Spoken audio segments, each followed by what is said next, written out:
So now we're going to discuss financial statements, and we'll end with budgeting apps. Hey there. In the past few lessons, I've shown you how to keep track of your budget, be it through envelopes or on a computer. But now you're probably thinking, Justin, this is a lot of work. Isn't there anything I could use to help me? And I'm glad you've asked that. Turns out there are tons of resources out there that will help you keep an eye on your budget, even if you're not the most diligent about doing it yourself. One of the most important ways you can keep an eye on your savings accounts or your spending habits is through the account statement that your financial institution provides to you at the end of each month. In this video, I will explain all the information that's on a financial statement and how we can use that info to enhance our budgeting strategies. Let's get into it.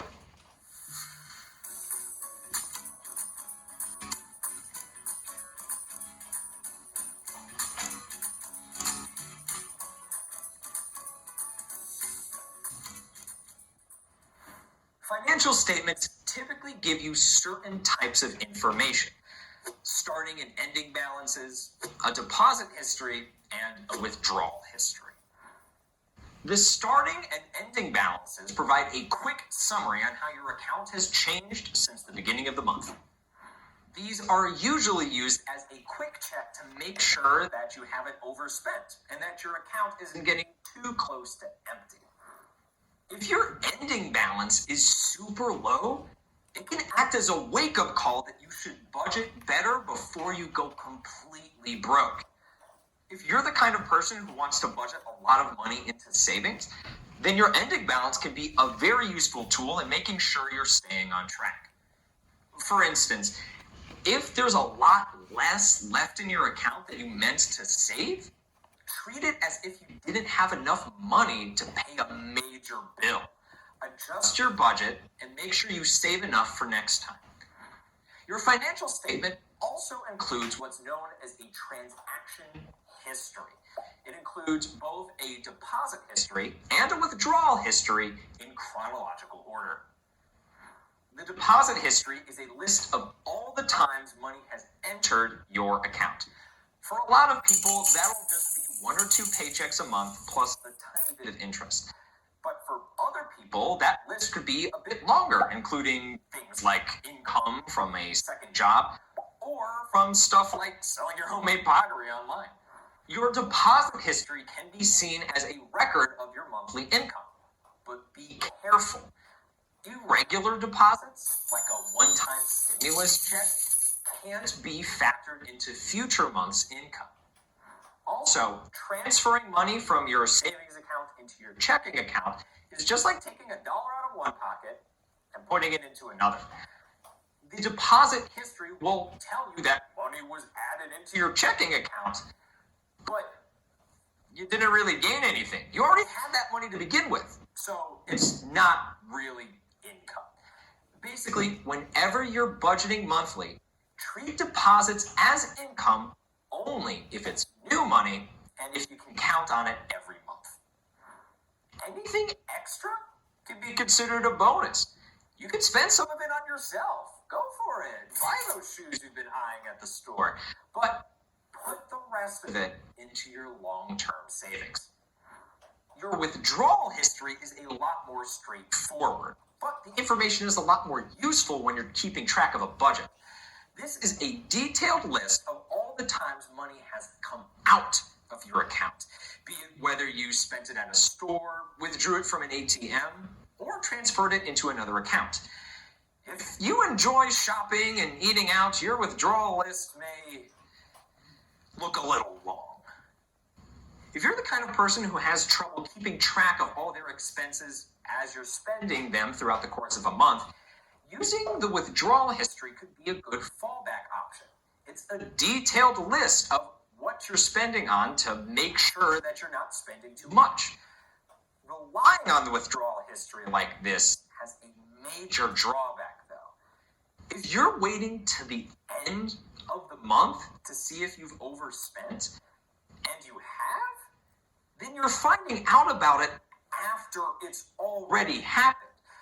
You don't have the foresight or the time to realize that you're going a little overboard and can't stop yourself before you do. You could spend way too much money on online shopping and not even realize it until you got your monthly statement. It's okay. It happens to the best of us. Me. It happened to me. Okay, so there was this one time where I went on a teensy-tiny online shopping spree, totally not my fault. And then one day I come home and see so many packages outside my door that I'm worried about how I'm going to get into my home and not the trouble I just put my bank account in. I ended up having to return all of it and get my money back so I could pay my water bill.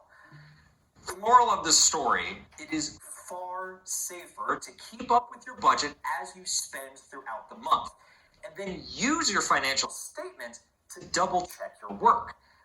Was there a purchase you made that you forgot to budget for? Was there a subscription that you canceled and forgot to remove it from your budget? Did you get charged for something twice? By using your financial statement and comparing it to your budgeting tracker, you can catch all of these mistakes. If you use these features strategically, then financial statements will become another tool in your money-saving arsenal. And the best part? Financial institutions are required to provide them to you. Granted, it may not always be for free, though. If you have your financial statement mailed to you, you'll typically be charged a small fee for postage and printing. But if you use mobile or online banking, you can choose to receive an e-statement instead. No printing, no mailing, and typically no charge. Also, less paper means less trees being cut down, so e-statements are more environmentally friendly. And because it's all stored online, there's no risk of you accidentally throwing the paper away or feeding it to your dog, making its homework. If financial statements don't ease your worries about budgeting, then there are plenty of other resources as well. There are tons of websites and apps that are designed to help you follow and even enhance your budget. In our next lesson, I'm going to go through some of the different ways you can use these budgeting apps. See you then.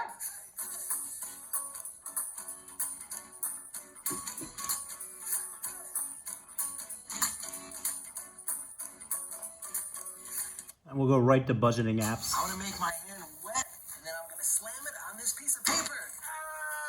Ouch! Well, that was interesting. And done. I just did all my errands for the day, and I didn't even have to leave the comfort of my own living room. I bought some new clothes, I paid my rent on time, and I even have some food on the way. With all these ways to easily spend money, you'd think there'd have to be ways to easily keep an eye on your money, too. And you'd be right. The need for budgeting assistance has created a huge market for websites and apps. Each budgeting app has its own features, and the budgeting app that's perfect for me might not be the budgeting app that's perfect for you. So instead of spending the video recommending one or two specific budgeting apps, I'm going to be going over some of the most common features that these budgeting apps have, and then I'll leave it up to you to do your own research and find which budgeting app has the features that you need the most. Let's get into it.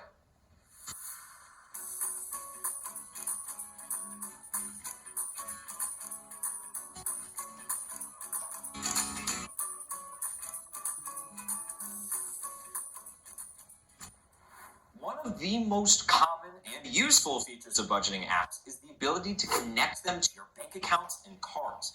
Once they're all connected, anytime you spend money, the app will automatically adjust your budget. Some apps will even categorize your purchases for you, making envelope budgeting a snap. For example, if the app sees a $12 charge from a fast food restaurant, it will automatically subtract $12 from your fast food budget. And if if it sees that one of your envelopes is getting close to its limit, it will automatically alert you so that you know to stop spending so quickly. But be careful not to rely too much on this feature, because even the most intuitive apps can't auto-categorize all of your purchases. If you were to go to a general store and buy new clothes, some groceries, and a few other things, the app won't know to separate your purchases. If anything, it would categorize it all as one big shopping expense. If you wanted to subtract the totals from your clothes budget and your groceries budget, you would have to fix it yourself. If you're like me and you prefer pretty graphs and bright colors, some budgeting apps will let you display things like your budgets and spending habits in visual formats. This isn't just for looks either. It's actually super helpful to be able to just tell at a glance how much is left in your budget, or how your spending habits have changed from month to month, so that you can look ahead and prepare with more information at your disposal.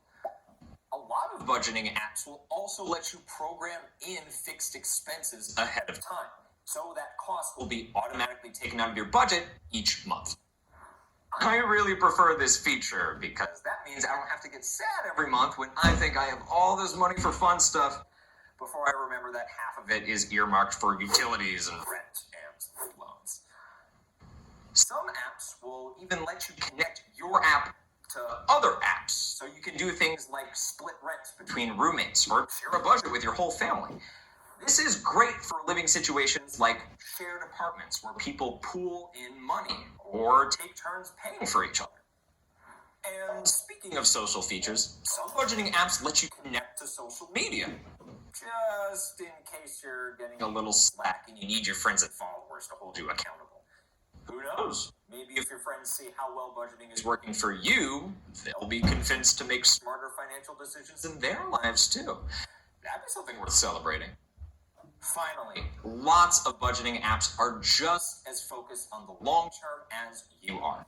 They don't just keep track of how much you're spending, they keep track of how much you're saving as well, including for things like retirement funds or vacation savings.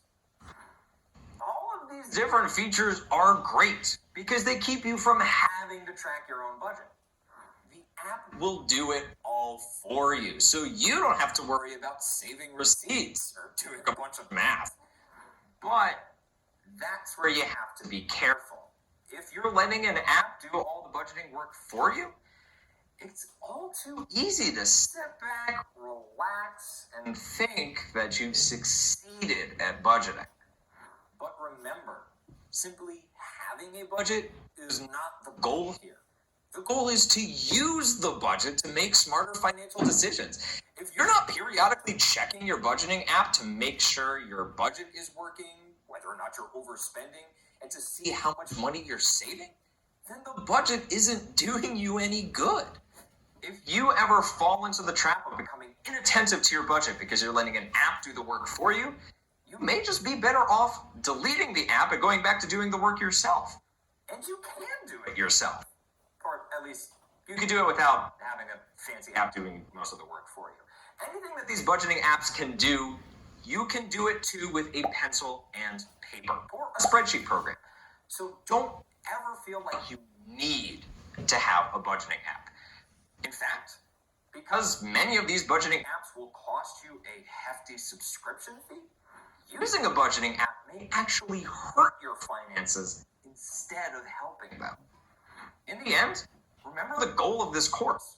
It's to help you make informed decisions about yourself and your money.